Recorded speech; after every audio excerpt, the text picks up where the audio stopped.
tema para a nossa reflexão uma passagem do Antigo Testamento, o livro do Eclesiástico, capítulo 7, versículo 32. Estende a tua mão ao pobre. Esse é o tema da reflexão de toda a igreja neste quarto dia mundial dos pobres. Na leitura de hoje, encontramos o apóstolo São Paulo muito feliz, elogiando os cristãos de Tessalônica, que acolheram de coração aberto, sincero, generoso, o evangelho que lhes foi pregado. E eles de tal maneira se colocaram no segmento do apóstolo São Paulo, no segmento do caminho de Cristo, que eles começaram, com o testemunho da sua vida, a ser uma pregação viva do evangelho para todos os povos vizinhos. De São Paulo diz, e eu nem preciso falar muito não, porque todo mundo chega para mim e elogia o modo como vocês, nesta comunidade cristã de Tessalônica, estão vivendo o evangelho no poder do Espírito Santo. Não só os irmãos ali da Macedônia, da Acaia, que eram regiões vizinhas de Tessalônica, mas em toda parte se difundiu pelo exemplo de vocês a pregação do evangelho. Meus amados irmãos, na sua mensagem para o dia de hoje, o Papa Francisco diz o seguinte: estender a mão ao pobre é um símbolo, é um sinal muito concreto que apela de modo imediato à solidariedade, à proximidade e ao amor. Ou seja, Jesus Cristo só será conhecido no mundo, o evangelho só será acolhido pelas pessoas se as pessoas puderem ver esse evangelho concretizado em ações realmente concretas, no estender a mão de nós cristãos, para quem precisa. Então é preciso que as pessoas encontrem o evangelho não como uma ideia que está no ar, mas como uma realidade vivida por aqueles que se professam cristãos, discípulos de Jesus Cristo.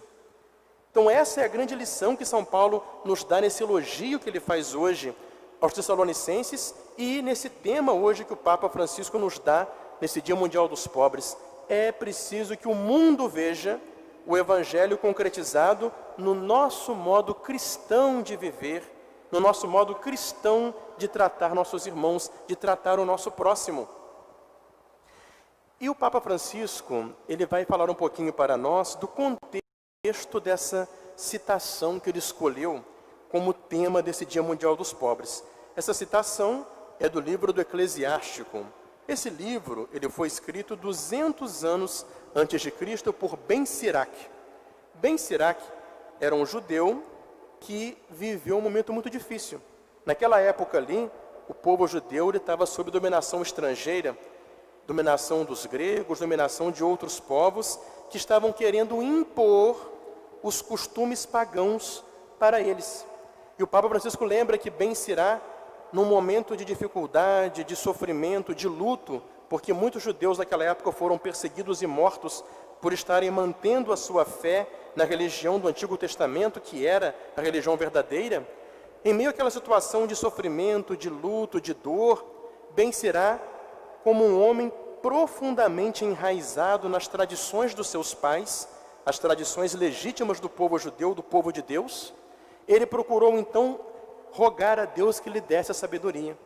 E com a sabedoria, ele escreveu esse belíssimo livro do Eclesiástico, que é um livro sapiencial, onde ele dá para nós uma série de conselhos morais, uma série de conselhos de como o homem fiel, como a mulher fiel, procuram ter uma vida em tudo agradável a Deus.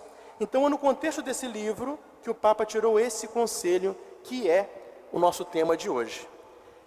Isso nós vemos no ensinamento de Jesus nas parábolas do Evangelho de hoje. Hoje nós ouvimos duas parábolas do reino. O que são as parábolas do reino? São parábolas nas quais Jesus nos explica a natureza do reino de Deus. O reino de Deus, que vai ser pleno no céu, começa no mundo através da igreja. Então Jesus nos fala sobre a sua igreja. E a primeira parábola que nós ouvimos hoje é o grão de mostarda.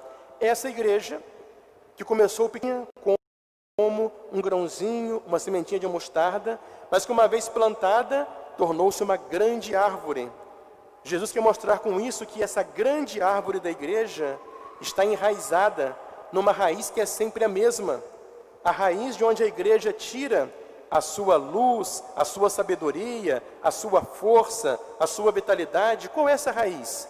É a raiz da igreja que está ali na palavra de Deus, que nos ilumina, a raiz que está colocada nos sacramentos que nos dão a graça que nos santifica. Então, a igreja sempre tem a mesma raiz. E é nessa raiz que a igreja busca toda a sua força. E por isso essa árvore grande, com essa raiz tão firme, ela vai estender seus ramos por todas as partes. É a igreja com seu dinamismo missionário que vai estender-se por todos os tempos e lugares. Não obstante as dificuldades de cada momento da história, assim como aquele Ben Sirá viveu um tempo difícil para o povo judeu antes de Cristo, na sua época, como nós agora vemos também um tempo num mundo cada dia menos cristão, no entanto, a igreja se faz presente, buscando sempre dessa mesma raiz, dessa mesma tradição, dessa mesma graça, desses mesmos sacramentos, dessa mesma palavra, aquilo que dá vitalidade a esses ramos estendidos para o mundo inteiro. E essa presença é uma presença concreta na vida das pessoas, porque diz Jesus que a igreja estende seus ramos e os passarinhos vêm fazer um ninho nesses ramos. Ou seja, são tantas pessoas como nós que viemos fazer o nosso ninho na igreja, que aqui nos sentimos acolhidos, amados por nosso Senhor, aqui experimentamos a sua graça que nos santifica, ouvimos a sua palavra que nos guia, fazemos a experiência concreta da caridade que nos une como irmãos e irmãs. Ou seja, é algo concreto. Por isso o Papa, na sua mensagem de hoje, dizia que a palavra de Deus, ela ultrapassa todos os tempos, lugares, culturas, religiões. A palavra de Deus, ela é sempre a mesma. E por isso ela nos move a esta caridade que nos faz solidários a quem precisa, que conforta os doentes, que devolve a dignidade para aqueles que a perderam. Então essa caridade que nos move a fazer as pessoas terem uma vida mais humana. Ou seja, nós somos chamados, meus amados irmãos, a dar credibilidade ao Evangelho, justamente por essa vida concreta da prática da caridade. Esse fato dos passarinhos fazerem ninhos nos ramos da igreja, é quando as pessoas vêm e encontram a igreja, experimentando a ação concreta da igreja, feita por nós como católicos, que levando com honra o nome de cristãos, o nome de católicos, vivemos esse nome que nós carregamos e estendemos a mão para quem precisa, praticamos a caridade. E nosso Senhor completa essa parábola do grão de mostarda com a parábola do fermento na massa. Esse fermento que a dona de casa coloca na massa e que se esconde e desaparece na massa, mas é o responsável para a massa poder crescer e ficar um pão, um bolo bonito e gostoso.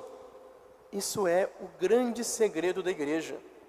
Essa igreja, como árvore frondosa que cresce sempre nas mesmas raízes da sua tradição, que estende com dinamismo seus ramos pelo mundo inteiro, de modo que as pessoas, experimentando a sua ação concreta, se acolhem nesses ramos. O segredo disso, como um fermento escondido na massa, é a graça do Espírito Santo, que dá vitalidade, dinamismo, força, valor para a ação da igreja e para a ação de nós cristãos. Por que nós católicos conseguimos fazer o bem? É porque abrimos o coração para que Deus haja através de nós e realize por meio de nós o bem a nossos irmãos. Por isso o Papa Francisco dizia, é preciso que a oração a Deus esteja unida à solidariedade com o próximo. É mais um trecho da mensagem do Papa para hoje. Por isso não existe culto verdadeiro a Deus, se este culto a Deus não nos levar a enxergar no próximo, por mais fragilizado, sofrido, desprezado que ele seja, enxergar nele a imagem de Deus. Somente aquele, meus amados irmãos, que se abre pela oração, pela reflexão na palavra de Deus, que busca alimentar-se na vida sacramental e, portanto, se abre assim para a ação do Espírito Santo, experimenta o Espírito Santo que derrama nele o seu amor, a sua caridade e o faz enxergar os outros com um olhar divino, vendo no outro, não importa quem seja, a imagem do próprio Deus. Isso que faz o cristão ser caridoso. Esse é o fermento na massa, esse é o segredo da caridade cristã. O que o Papa Francisco ensina nessa mensagem de hoje é o mesmo que Bento XVI ensinava na sua encíclica Caridade na Verdade, onde ele falava que nós somos chamados a promover no mundo um humanismo integral e cristão. O que é isso? A igreja trabalha para promover, para a promoção integral da pessoa humana, não vendo a pessoa humana de um modo empobrecido, somente no aspecto material, do ter, do possuir, utilizado como um recurso que se dá lucro eu aproveito, se não dá lucro eu descarto. Hoje em dia as pessoas veem o próximo somente por interesse, não. Mas a igreja vê o ser humano como criado à imagem de Deus, dotado de corpo e de alma. Um ser humano que não é só feliz com bens materiais, mas que procura, na sua dignidade, viver os seus valores, que tem a sua vida respeitada, que tem seus valores respeitados, sua família respeitada. Aquela pessoa que precisa de educação de qualidade, de uma cultura verdadeira, onde ele possa desenvolver suas maiores dons, que são a sua inteligência, a sua liberdade para o bem, e um humanismo integral que vê o homem todo e todos os homens, ou seja, todo mundo tem a mesma dignidade perante Deus, ninguém pode ser discriminado por nenhuma razão, e também um humanismo cristão, que vê aquele ser humano ali, dotado de corpo e de alma, uma alma espiritual, imortal, aberta ao transcendente, chamada por Deus para o céu. E, portanto, vamos mostrar para aquela pessoa Jesus Cristo, o Evangelho, com uma grande resposta de uma vida eterna, de um fim verdadeiro que dá sentido a tudo que nós fazemos nesse mundo. Esse é o critério que hoje deve nos iluminar para fazermos nossa escolha na hora do nosso voto. Quando você for votar hoje, caso não tenha votado, pense nisso. Aquele candidato, aquela candidata que eu estou escolhendo para me representar, será que realmente procura promover o desenvolvimento integral da pessoa humana? Tem um projeto de bem comum que vai favorecer a pessoa no respeito ao direito da vida, da família, não é? Ao bem comum, dando a todos oportunidades de trabalho justo, para poderem ter com o seu trabalho a sua liberdade, para poder construir o seu patrimônio, ter o seu futuro. Será que vamos escolher pessoas que vão trabalhar por uma educação de qualidade, sem ideologias, mas que ensine a pessoa o que ela precisa saber para o seu pleno desenvolvimento? Aqueles vão nos representar que também respeitem o valor da religião na vida das pessoas. Então, meus amados irmãos, hoje é um dia de nós nos espelharmos neste exemplo maravilhoso dos cristãos de Tessalônica, que, com o testemunho da sua vida, eles ensinaram a verdade do Evangelho numa caridade concreta. Então vamos hoje buscar este fermento misterioso, o fermento misterioso da graça de Deus, que vamos alcançar através da graça, através da oração, através dos sacramentos. Para quê? Para que esse fermento da graça, trabalhando em nós, nos dê essa vitalidade, esse dinamismo do amor, pelo qual nós possamos, de modo concreto, estender a mão para o pobre, estender a mão para aqueles que mais precisam, tanto de bens espirituais como de bens materiais. E aí sim, meus amados irmãos, sendo nós também, pela nossa própria vida, por nossa vez, fermento no meio da massa da humanidade, possamos transformá-la naquilo que o Papa São Paulo VI chamava da civilização do amor, imagem antecipada da felicidade eterna que nós esperamos com Deus no céu. Em nome do Pai, do Filho e do Espírito Santo. Amém.